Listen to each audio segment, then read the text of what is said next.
Yesterday we had the Greens come out and slam uranium mining. And if you read their press release, you'd all shake with fear if you believed it. They're talking about huge amounts of water in tailings dams being highly radioactive. Now, the fact of the matter is it would be really handy if they would read the report put out by the Uranium Implementation Committee, all 293 pages of it.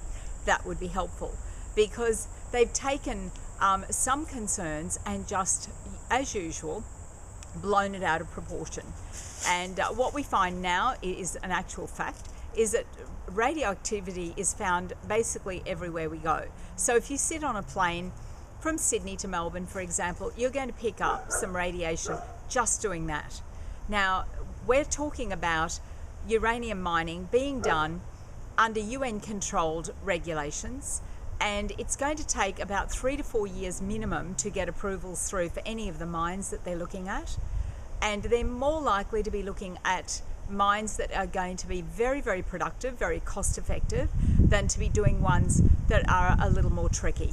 So for example, in the Townsville region, one of the concerns back in the 80s was Ben Lomond mine. And the Greens don't seem to understand that it's been a few years since the 1980s, and times have changed and regulations have changed also. Ben Lomond is an unusual mine. It doesn't have a lot of ore. It's only got about 4,000 tonnes of ore, but it is very high grade. However, it's in an unusual terrain. It's elevated and it's close to a creek. So it's obviously the kind of mine that you're going to be having to put some real safeguards in place if you go ahead and mine that. And it's probably even questionable at this point as to how cost effective it will be right now. And because of the uranium price is down right now anyway, but even looking to the future, it's something where they would need to put in huge safeguards. But that's going to apply anyway across Australia. And Ranger Mine, for example, has a 1 in 2,000 year event protocol put onto its tailings dams. And I think we'll find similar rare events put onto all the tailings dams that are put in place.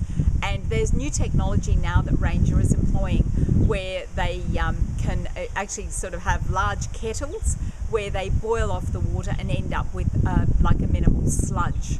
And that will also minimise the amount of water and substances that they have to keep. So there's a lot involved with uranium mining. It's not something that you would want to rush into. It's certainly something that our party supports, and I know that we would want proper safeguards in place, which will occur in due course. So we don't need to have the fear-mongering. We can just go ahead and steadily look at things that are going to contribute to our economy and contribute to our policy of developmentalism, where we support projects that are going to be beneficial for our economy and beneficial for our Australian nation.